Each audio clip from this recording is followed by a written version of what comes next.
दोस्तों यह पार्ट वहीं से शुरू होता है जहां से हमारा पिछला पार्ट ख़त्म हुआ था। दोस्तों आपने पिछले पार्ट देखा होगा कि वह मास्टर कहने लग जाता है कि यह इस लड़के की गोल्डन साइट की वजह से होता है, जिसे सुनने के बाद गेंगली और हानुल काफ़ी ज़्यादा हैरान हो जाते हैं।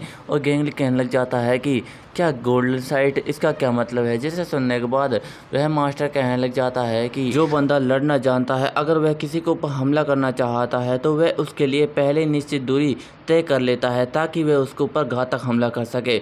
यदि कोई इंसान उसे देख रहा है और उस घातक हमले के लिए तैयार है तो उस घातक हमले के होने से पहले ही वह डर जाता है और कमज़ोर पड़ जाता है, जिसकी वजह से वह घातक हमला उस पर काफ़ी ज़्यादा ज़ोरदार लगता है। लेकिन दूसरी तरफ इस लड़के के पास गोल्डन साइट है, जिसकी वजह से ना तो यह तुम्हें देख सकता है और ना ही तुम्हारी मुक्के की रफ्तार को महसूस कर सकता है। यह तुम्हारे बॉडी मोशन को ही जान सकता है। जिसे सुनने के बाद गेंगली थोड़ा सा हैरान हो जाता है और वह मास्टर बताने लग जाता है कि मेरे कहने का मतलब यह है कि अगर तुम इसके ऊपर हमला करने की कोशिश करते हो तो इससे पहले तुम्हारे बॉडी में होने वाली हलचल को यह पहले से ही महसूस कर लेगा और तुम्हारे मुक्के से आसानी के साथ बच जाएगा। लेकिन अगर वह मुक्का इससे गलती से लग जाता है तो इस मुक्के से उसको बिल्कुल भी असर नहीं होने वाला। जिसे सुनने के बाद गेंगली गुस्सा हो जाता है और कहने लग जाता है कि इससे गोल्डन साइड का क्या मतलब है, उससे तो कोई फ़र्क नहीं पड़ने वाला। जिसे सुनने के बाद वह मास्टर थोड़ा सा मुस्कुराता है और कहने लग जाता है कि हाँ तुमने बिल्कुल सही कहा, लेकिन एक रीजन की वजह से अगर कोई इंसान किसी दूसरे इंसान पर हमला करता है तो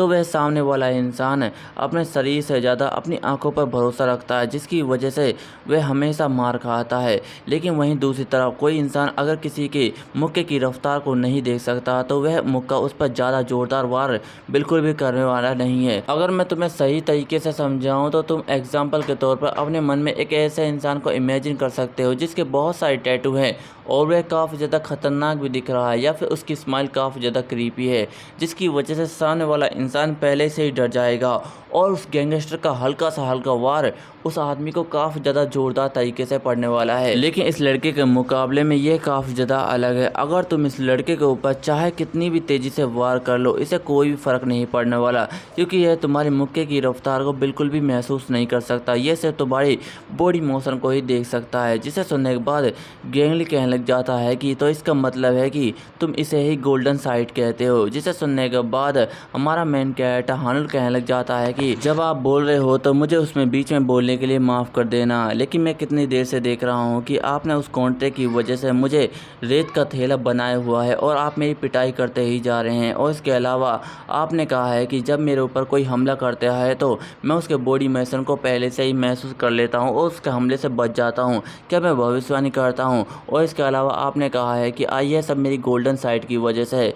भला मैंने तो अपनी आंखों का चेकअप कहीं भी नहीं करवाया और ना ही मैंने आपको यह बात बताई है, तो आपको इस बारे में कैसे पता लगा? जिसे सुनने के बाद उसका मास्टर उसे उसका चश्मा देने लग जाता है, जिसे देखने के बाद हमारा मेन कैरेक्टर हानुल थोड़ा सा हैरान हो जाता है और उसका मास्टर बताने लग जाता है कि यह सब तुम्हारे इस चश्मे की वजह से मुझे पता लगा है। और अपने मास्टर की यह बात सुनने के बाद गेंगली काफ़ी ज़्यादा गुस्सा हो जाता है और कहने लग जाता है कि इस बात का तो कोई सेंस ही नहीं बनता कि आप किसी के चश्मे पहनकर उसकी आंखें कितनी ज़्यादा ख़राब है यह बता सके, इसका कोई भी मतलब नहीं बनता। जिसे सुनने के बाद वह मास्टर कहने लग जाता है कि हाँ मैं इसके बारे में जानता हूँ। जिसे सुनने के बाद गेंगली हैरान हो जाता है और कहने लग जाता है कि क्या आप जानते हैं? और हम देखते हैं कि वह मास्टर हमारे मेन कैरेक्टर हानुल के चश्मे पहन लेता है और कहने लग जाता है कि इसका मतलब है कि मैं भी एक गोल्डन साइट हूँ। जिसे सुनने के बाद गेंगली काफ़ी ज़्यादा गुस्सा हो जाता है और कहने लग जाता है कि आपको कहने का क्या मतलब है कि गोल्डन साइट के बंदे काफ़ी ज़्यादा ताकतवर होते हैं और उन्हें कोई भी नहीं रोक सकता? क्या आप मुझसे यही कहना चाहते हैं? जिसे सुनने के बाद उसका मास्टर कहने लग जाता है कि नहीं नहीं, मैं तुमसे यह नहीं कहना चाहता, लेकिन यह लड़का यह तुम्हारी बॉडी मोशन को आसानी के साथ देख सकता है, यह तुम्हारे हर पार्ट को आसानी के साथ महसूस कर सकता है और इसका सिक्स सेंस भी काफ़ी ज़्यादा कमाल का है, जिसकी वजह से ये जब भी तुम इसके ऊपर वार करते हो तो ये पहले से ही महसूस कर सकता है। मेरे कहने का मतलब ये है कि यह बंदा बचपन से ही एक लड़ाकू फाइटर है। जिसे सुनने के बाद तो हमारे मेन कैरेक्टर हैरान हो जाता है और कहने लग जाता है कि मास्टर क्या आप मेरे बारे में ही बात कर रहे हैं? जिसे जिसे सुनने के बाद उसका मास्टर कहने लग जाता है कि मैं जानता हूँ कि इस कंट्री में ना जाने कितने तेज बंदे हैं, लेकिन उनके मुकाबले गेंगली तुम काफ़ी ज़्यादा तेज हो। लेकिन जब इस लड़के की बात आती है तो तुम्हारे चांस 20% है इसे जीतने के लिए। और हम देखते हैं कि मास्टर की यह बात सुनने के बाद गेंगली मुस्कुराने लग जाता है और कहने लग जाता है कि मैंने इस कंट्री में ना जाने कितने बंदों को डाउन किया, लगता है कि अब मुझे इसे ही डाउन करना होगा। इस बात का सही मतलब ये है कि मुझे इसे मारना होगा। जिस बात को सुनने के बाद हानुल काफ़ी ज़्यादा हैरान हो जाता है और कहने लग जाता है रुको रुको, क्या तुम पागल हो गए हो? क्या तुम इसकी बातों पर विश्वास कर रहे हो? मैं कोई बचपन से लड़ाकू फाइटर नहीं हूँ। और हम देखते हैं कि गेंगली उसके ऊपर वार करने ही वाला होता है कि उसका मास्टर उसे रोक लेता है और कहने लग जाता है कि आज के लिए बहुत हुआ, अब तुम लड़ना बंद कर दो। मैं मानता हूँ कि लड़ाई के लिए अभी बहुत ही ज़्यादा वक्त है, तुम्हें थोड़ा सा सोना चाहिए और आराम करना चाहिए, अभी तुम बाहर जा सकते हो। जिसे सुनने के बाद गेंगली कहने लग जाता है कि मास्टर क्या आप इसके लिए ठीक हैं? जिसे सुनने के बाद उसका मास्टर कहने लग जाता है कि हाँ ठीक है, और गेंगली भी थम्स अप दिखा देता है। जिसे देखने के बाद हानुल हैरान हो जाता है और कहने लग जाता है कि इन लोगों ने मेरी राय तो पूछे ही नहीं। फिर इसके बाद हमें हानुल की चिल्लाने की आवाज़ आती है और हानुल हमें बताने लग जाता है कि उस दिन के बाद मेरी रोज़ाना से पिटाई की गई और मुझे चोट के सिवा कुछ भी नहीं आया और मैं धीरे धीरे सीखता गया। लेकिन एक दिन वह भी आ गया जब मुझे स्कूल दोबारा से वापस लौटना था। और हम देखते हैं कि हमारा मेन कैरेक्टर की आंखें खुल रही होती है और वह कहने लग जाता है कि मैं कहाँ पर हूँ और ये फीलिंग कैसी है। यह काफ़ी ज़्यादा मज़ेदार है, लेकिन ये सामने की तरफ ग्लासेस कहाँ से आ गए? मुझे ग्लासेस ही ग्लासेस क्यों दिखाई दे रहे हैं? और हम देखते हैं कि हानुल ग्लासेस बार बार नाम ले रहा होता है। ऐसा लग रहा होता है कि जैसे कोई उसे हिप्नोटाइज कर रहा है। लेकिन हम अचानक से देखते हैं कि हानुल की आंखें अचानक से खुल जाती है और वह हैरान हो जाता है और कहने लग जाता है कि रुको जरा, क्या यह कोई सच में सपना था और मैं सड़क के बाहर क्यों सो रहा हूँ? मैं आखिरकार कहाँ पर आ गया? और हम देखते हैं कि अचानक से हमारे मेन कैरेक्टर के सामने उसका मास्टर आ जाता है और उसके पास बैठ जाता है। जिसे देखने के बाद हानुल थोड़ा सा हैरान हो जाता है और उसका मास्टर कहने लग जाता है कि हे तुम यहाँ पर क्यों सो रहे हो? जिसे सुनने के बाद हानुल कहने लग जाता है कि मुझे इसके बारे में पता नहीं, आखिरकार मैं यहाँ पर कैसे आ गया। जिसे सुनने के बाद उसका मास्टर कहने लग जाता है कि आज तो तुम्हारे वापस जाने का पहला दिन है, क्या तुम स्कूल जा रहे हो? जिसे सुनने के बाद हानुल कहने लग जाता है कि हाँ मास्टर, मुझे माफ़ कर देना, लेकिन मुझे जल्दी से जाना होगा। और हम देखते हैं कि हानुल का मास्टर हानुल को जाते हुए बड़ी गौर से देख रहा होता है, लेकिन अचानक से उसे कोई आवाज़ देता और हम देखते हैं कि ये ली हारू होती है, जो कहने लग जाती है कि अंकल अभी आपने हानुल को हिप्नोटाइज करने की कोशिश क्यों की? क्या आप उससे कुछ करवाना चाहते हैं? जिसे सुनने के बाद उसका अंकल थोड़ा सा मुस्कुराता है और कहने लग जाता है कि मैं उसके लिए टारगेट तय कर रहा था ताकि वह उन भावना को तोड़ सके जिसने उसे रोक रखा है। जिसे सुनने के बाद लिहारू काफ़ी ज़्यादा हैरान हो जाती है और कहने लग जाती है कि क्या एक टारगेट, इसका क्या मतलब है? जिसे सुनने के बाद उसका मास्टर मुस्कुराता है और कहने लग जाता है कि उसके चश्मे उतारने के बाद तुम देख लेना, काफ़ी ज़्यादा मज़े आने वाले हैं, ये काफ़ी ज़्यादा मज़ेदार होगा। और वह मास्टर वहाँ से हंसते हुए चले जाता है। फिर इसके बाद हमें स्कूल का सीन दिखाया जाता है और हम देखते हैं कि वहाँ पर हमारा मेन कैरेक्टर हानुल आ चुका होता है और अपने मन में कह रहा होता है कि मेरे सारे के सारे दोस्तों ने मुझे देखा, लेकिन उन्हें कुछ भी फ़र्क नहीं पड़ा। लगता है कि उन्हें मेरी हालत के बारे में अभी भी कुछ नहीं पता। मैं सच में बहुत ही ज़्यादा बेकार हूँ। मैंने आधे महीने तक लगातार ट्रेनिंग की, लेकिन इसके बावजूद भी मैं अपने आप को ताकतवर महसूस नहीं कर पा रहा हूँ। ऐसा लगता है कि जैसे मेरे अंदर कोई फाइटिंग टैलेंट है ही नहीं। और हम देखते हैं कि इस बात को सुनने के बाद वहाँ पर कोई आता है और कहने लग जाता है कि क्या तुमने फाइटिंग टैलेंट के बारे में कहा? और हम देखते हैं कि इस बात को सुनने के बाद हानुल थोड़ा सा हैरान हो जाता है और हम देखते हैं कि यह बंदे और कोई नहीं बल्कि लेचिन को दोस्त होते हैं। और उनमें से एक लड़का कहने लग जाता है कि लगता है कि हमारा हानुल फाइटिंग सीख रहा है, वह भी कई दिनों से, ये तो काफ़ी ज़्यादा मज़ेदार है। और वे हंसने लग जाते हैं और वह बंदा कहता है कि क्या तुम हमारे लिए ही फाइटिंग सीख रहे थे? क्या तुम हमें हराना चाहते हो? चलो तो फिर ठीक है, हम तुम्हारी फाइटिंग को टेस्ट ही कर लेते हैं कि तुम अभी तक कितने ताकतवर बन चुके हो। और हम देखते हैं कि वह लड़का अपनी हालात को उठाता और हमारे मेन कैरेक्टर के पेट में दे मार देता है। और हम देखते हैं कि इसकी वजह से हमारा मेन कैरेक्टर हानुल दीवार से जाकर टकराता है और उसकी हालत काफ़ी ज़्यादा ख़राब हो जाती है। और हम देखते हैं कि वह बंदा हानुल के पास आता है और उससे कहने लग जाता है कि हानुल, मैं सिर्फ तुम्हें यहाँ पर यह बताने के लिए आया था कि हमारे पैसे पूरी तरीके से ख़त्म हो चुके हैं, जल्दी से हमें पैसे दो और हमारे लिए खाने का जल्दी से इंतज़ाम करो, नहीं तो तुम्हारी बहुत ही ज़्यादा पिटाई होने वाली है। तुम एक अच्छे बच्चे की तरह रिएक्ट करना, अब जल्दी से मेरा पीछा करो और मुझे शुक्रिया बोलो। लेकिन हम देखते हैं कि हानिल उस लड़के की बातों का कोई भी जवाब नहीं देता, जिसे देखने के बाद वह लड़का काफ़ी ज़्यादा गुस्सा हो जाता है और कहने लग जाता है कि लगता है कि तुम मेरी बातों का जवाब देना ही नहीं चाहते, लगता है कि अब तुम मरना चाहते हो। ए बास्टर, जल्दी से मेरी बातों का जवाब दो। और हम देखते हैं कि वह उसे लगातार थप्पड़ मारने लग जाता है और वह चिल्लाते हुए कहने लग जाता है कि यू बास्टर, तुम हमेशा मुझे मेरी ताकत को इस्तेमाल करने के लिए उकसाते हो, अब तो तुम ज़्यादा पिटने वाले हो। और हम देखते हैं कि वह लगातार हानिल को पीटे ही जा रहा होता है और इतना ज़्यादा पीटता है कि हानिल का चश्मा ही ज़मीन पर गिर जाता है और टूट जाता है, जिसे देखने के बाद वह लड़का हंसते हुए कहने लग जाता है कि अगर तुम मेरी बातों को पहले ही मान लेते तो तुम्हारा यह अच्छा चश्मा नहीं टूटता, तुम सचमुच बहुत ही ज़्यादा बेकार और बेवकूफ़ हो। और हम देखते हैं कि वह वहाँ से जाने लग जाता है और कहने लग जाता है कि चलो चलते हैं यहाँ से, मेरे इतने पीटने के बाद मुझे काफ़ी ज़्यादा भूख लगी है, जल्दी से स्मोक करते हैं। और वह हानिल से कहने लग जाता है कि हम दोबारा से यहाँ पर आएंगे, तुम हमारे लिए पैसे तैयार रखना और हमारे खाने का इंतज़ाम करना। और हम देखते हैं कि हानिल उन्हें पीछे से जवाब देता है कि हे बास्टर्ड, तुम कहाँ पर जा रहे हो, क्या तुम्हारा ख़त्म हो गया? जिसे सुनने के बाद डेचुन का दोस्त काफ़ी ज़्यादा गुस्सा हो जाता है और कहने लग जाता है कि क्या कहा तुमने? अभी जो कहा मैंने वह सही तरीके से सुना नहीं, क्या तुम दोबारा से कह सकते हो? जिसे सुनने के बाद हानिल कहने लग जाता है कि जल्दी से मेरे पास आ और मुझे बताओ वो कहाँ है।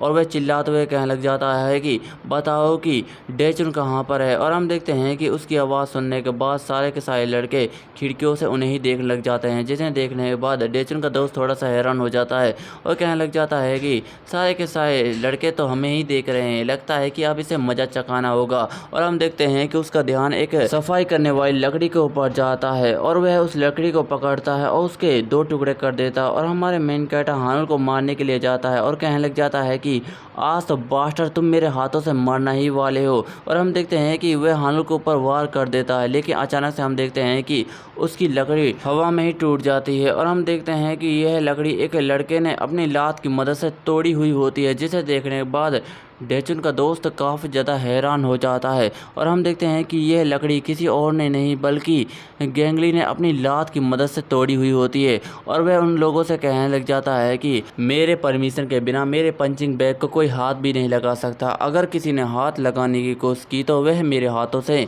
मारा जाएगा। और हम देखते हैं कि इस बात को सुनने के बाद डेचुन का दोस्त काफ़ी ज़्यादा गुस्सा हो जाता है और कहने लग जाता है कि आखिरकार तुम कौन हो। और हम देखते हैं कि पीछे से कोई लड़का आता है और उसके कान में कहने लग जाता है कि मुझे लगता है कि ये एक ट्रांसफ़र लड़का है जो अभी अभी हमारे स्कूल में आया है। जिसे सुनने के बाद वह लड़का कहने लग जाता है कि क्या एक ट्रांसफ़र लड़का, क्या यह पागल है जो मेरे हाथों से मरना चाहता है? जिस बात को सुनने के बाद गेंगली कहने लग जाता है कि तुम सच में बहुत ही ज़्यादा बेवकूफ़ और बेकार इंसान हो, लगता है कि तुम मेरे हाथों से मरना चाहते हो। जिस बात को सुनने के बाद डेचुन का दोस्त काफ़ी ज़्यादा गुस्सा हो जाता है और कहने लग जाता है कि यह कमीना। और हम देखते हैं कि वह अपना एक चाकू निकाल लेता है और कहने लग जाता है कि आज तो फ़कर तुम मरने ही वाले हो, मैं तुम्हें इस दुनिया से ही मिटा दूंगा। ये वर्ल्ड काफ़ी ज़्यादा खूबसूरत है। लेकिन हम अचानक से देखते हैं कि वहाँ पर एक बूढ़ा स्कूल टीचर आ जाता है और उसकी नज़र उन लड़कों पर पड़ जाती है और वह उन लड़कों पर चिल्लाते हुए कहने लग जाता है कि हे तुम वहाँ पर क्या कर रहे हो, क्या तुम दोबारा से लड़ाई करना चाहते हो? जिस बात को सुनने के बाद वह लड़का कहने लग जाता है कि नहीं नहीं सर, यह तो मेरा एक नया दोस्त है, इसे मैं अपना स्कूल दिखा रहा था, अब बस जिम ही दिखाना बाकी है, मैं इसे दिखा कर लाता हूँ। और वह गेंगली से कहने लग जाता है कि हम तुम्हें बाद में देख लेंगे, लगता है कि अब तुम हमारे दुश्मन बन गए हो। और हम देखते हैं कि वह टीचर वहाँ से जाने लग जाता है और कहने लग जाता है कि स्कूल के ख़त्म होने के बाद कोई मुसीबत खड़ी मत करना, नहीं तो तुम्हारे साथ आज बहुत ही ज़्यादा बुरा होगा। जिसे सुनने के बाद वह लड़के वहाँ से जाते हुए कहने लग जाते हैं कि हाँ हाँ ठीक है टीचर। और हम देखते हैं कि वह लड़के वहाँ से जा ही रहे होते हैं कि उस लड़के की नज़र हमारे मेन कैरेक्टर हानिल पर पड़ जाती है और वह हानिल से कहने लग जाता है कि स्कूल ख़त्म होने के बाद तुम हमारे अड्डे पर पहुँच जाना, जैसे तुम्हारी इच्छा है हम तुम्हें उससे मिलवा देंगे। और हम देखते हैं कि वह वहाँ से चला जाता है। फिर इसके बाद हमें उसी मास्टर की जिम को दिखाया जाता है और हम देखते हैं कि वहाँ पर गेंगली आ चुका होता है और गेंगली कहने लग जाता है कि आज मेरा पंचिंग बैग आने में लेट हो गया, उसके साथ क्या प्रॉब्लम है? जिसे सुनने के बाद उसका मास्टर कहता है कि हाँ तुमने बिल्कुल सही कहा, लगता है कि वह परेशान है। और इस बात को सुनने के बाद गेंगली कहने लग जाता है कि हाँ सचमुच आज मैं बहुत ही ज़्यादा पागल हो रहा हूँ, उन लड़कों ने उस अपने मास्टर को अपने ढाल बनाया वह सच में बहुत ही ज़्यादा क्रेजिंग है। अगर मेरी फाइटिंग उससे बाहर हो जाती तो शायद मैं मिक्स मार्शल आर्ट में कभी भी हिस्सा नहीं ले पाता और मुझे वहाँ से निकाल दिया जाता। जिसे सुनने के बाद उसका मास्टर कहता है यह तो चिंता वाली बात है। जिस बात को सुनने के बाद गेंगली कहने लग जाता है कि मास्टर क्या आपका कोई स्टूडेंट है जिसकी आप इस दुनिया में सबसे ज़्यादा चिंता करते हैं। जिसे सुनने के बाद उसका मास्टर कहने लग जाता है कि तुम्हें किसने कहा है कि मैं हानुल की सबसे ज़्यादा चिंता करता हूँ। और इस बात को सुनने के बाद गेंगली कहता है कि इस बात का क्या मतलब है, मैंने तो हानुल का नाम भी नहीं लिया। और वह मास्टर कहने लग जाता है कि दरअसल मैंने आज तुम्हारी और हानुल की फाइटिंग को देखा। जब भी तुम उस पर वार करते थे तो वह आसानी के साथ डॉज कर लेता था, लेकिन जब भी वह काउंटर अटैक करता था तो वह अपने काउंटर अटैक में बिल्कुल भी ताकत नहीं लगाता था। और मुझे उसकी यह बात बिल्कुल भी अच्छी नहीं लगी। मुझे नहीं पता कि वह अपने काउंटर अटैक में ताकत क्यों नहीं लगाता। जिस बात को सुनने के बाद गेंगली कहता है कि हाँ ये ठीक है, क्योंकि मैं उससे सबसे ज़्यादा ताकतवर हूँ। और इस बात को सुनने के बाद उसका मास्टर कहता है कि नहीं, यह इसका बिल्कुल भी रीज़न नहीं है। तुम यहाँ पर कार में आते हो और जिम करते हो और उसके बाद आराम करने लग जाते हो, लेकिन वह रोज़ाना यहाँ पर पैदल आता है और रोज़ाना काम करता है। इसके मुताबिक उसमें काफ़ी ज़्यादा ताकतवर होनी चाहिए। अगर वह वार कर सकता है तो उसे करना चाहिए, क्योंकि उसमें काफ़ी ज़्यादा ताकत है। मुझे लगता है कि इसका सीधा सीधा मतलब ये है कि उसे तुम्हारे ऊपर बिल्कुल भी गुस्सा नहीं आता, जिसकी वजह से वह तुम पर वार नहीं कर सकता। जिस बात सुनने के बाद गेंगली थोड़ा सा हैरान हो जाता है और उसका मास्टर बताने लग जाता है कि मैं जिस तरह से सोच रहा हूँ हानुल उस तरह का पर्सन बिल्कुल भी नहीं है। वह ताकत को पाने के लिए ऐसा बिल्कुल भी नहीं कर रहा और ना ही वह किसी से फाइटिंग करना चाहता है। मुझे लगता है कि उसका कोई दुश्मन है जिससे वह अपना बदला लेना चाहता है और वह एक ऐसे पल का इंतजार कर रहा है जब वह उससे अपना बदला ले सके। शायद इसी वजह है कि वह शांत रहता है और अपना गुस्सा नहीं दिखा पाता। जिस बात को सुनने के बाद गेंगली गुस्सा हो जाता और कहने लग जाता है कि मास्टर आपके कहने का क्या मतलब है? क्या हानुल को गुस्सा आने के बाद वह मुझसे भी ज़्यादा ताकतवर बन जाएगा? जिस बात सुनने के बाद उसका मास्टर कहने लग जाता है कि नहीं नहीं, ऐसा बिल्कुल भी नहीं है। तुम्हारी ताकत उसके मुकाबले काफ़ी ज़्यादा है, लेकिन जब रिंग की बात आती है तो वह काफ़ी ज़्यादा शांत रहता है। लेकिन बाहर की बात आती है तो बाहर बहुत सारी ऐसी चीज़ें हैं जिसमें हमें मुक्के का इस्तेमाल नहीं करना पड़ता। मेरा सही मतलब ये है कि हानुल एक ऐसा बंदा है जिसे बहुत ही ज़्यादा परेशान किया गया है और अब वह एक ऐसा इंसान बन चुका है जो काफ़ी ज़्यादा खूंखार है और इस दुनिया से बिल्कुल अलग हो चुका है। मुझे लगता है कि वह उन लड़कों से ज़रूर बदला लेगा जिन्होंने उसे काफ़ी ज़्यादा परेशान किया है। मुझे तो उन लोगों की काफ़ी ज़्यादा चिंता हो रही है। जिसे सुनने के बाद गेंगली कहने लग जाता है कि मुझे भी उन लोगों से फाइटिंग करनी है, लेकिन आखिरकार वह सुकून से मिलने के बाद कहाँ पर गया। फिर उसके बाद हमें एक बिल्डिंग का सीन दिखाया जाता है और हम देखते हैं कि वहाँ पर कुछ बंदे ऊपर की तरफ जा रहे होते हैं और ये और कोई नहीं बल्कि डेचुन के दोस्त होते हैं और उनके पीछे हमारा मेन कैरेक्टर हानुल भी होता है। और हानुल उन लड़कों को देखने के बाद अपने मन में कहने लग जाता है कि आखिरकार मुझे इन्हें देखने के बाद डर क्यों नहीं लगता, क्योंकि इन्हें देखने के बाद मुझे काफ़ी ज़्यादा गुस्सा आता है। ऐसा लगता है कि जैसे मैं इन लोगों को अभी मार डालूं। आज वह दिन है जिस दिन मैं अपना बदला लेने वाला हूं। आज ये लोग मेरे हाथों से मरेंगे। और हम देखते हैं कि उनमें से एक बंदा कहने लग जाता है कि चलो अब जल्दी करो, गैंग डेचुन तुम्हारा कितनी देर से इंतज़ार कर रहे हैं। और हम देखते हैं कि हमारा मेन कैरेक्टर हानुल अंदर की तरफ आ जाता है, लेकिन हम अचानक से देखते हैं कि वहाँ पर बहुत सारे बंदे होते हैं जो हमारे मेन कैरेक्टर हानुल का बड़ी देर से इंतज़ार कर रहे होते हैं, जिन्हें देखने के बाद हानुल कहने लग जाता है कि ऐसी सिचुएशन को देखने के बाद मुझे काफ़ी ज़्यादा एक्साइटिंग फील होता है। अब तो लगता है कि यहाँ पर काफ़ी ज़्यादा मज़ा आने वाला है। और हम देखते हैं कि हमारा मेन कैरेक्टर काफ़ी ज़्यादा अलग लग रहा होता है। और दोस्तों इसी के साथ ही हमारा यह चैप्टर भी एंड हो जाता है। दोस्तों आपको यह कैसा लगा कमेंट में ज़रूर बताएं। आपको वीडियो थोड़ी सी भी अच्छी लगी हो तो वीडियो को लाइक एंड चैनल पर नए हो चैनल सब्सक्राइब कर लीजिए। मिलते हैं अगली वीडियो में, धन्यवाद।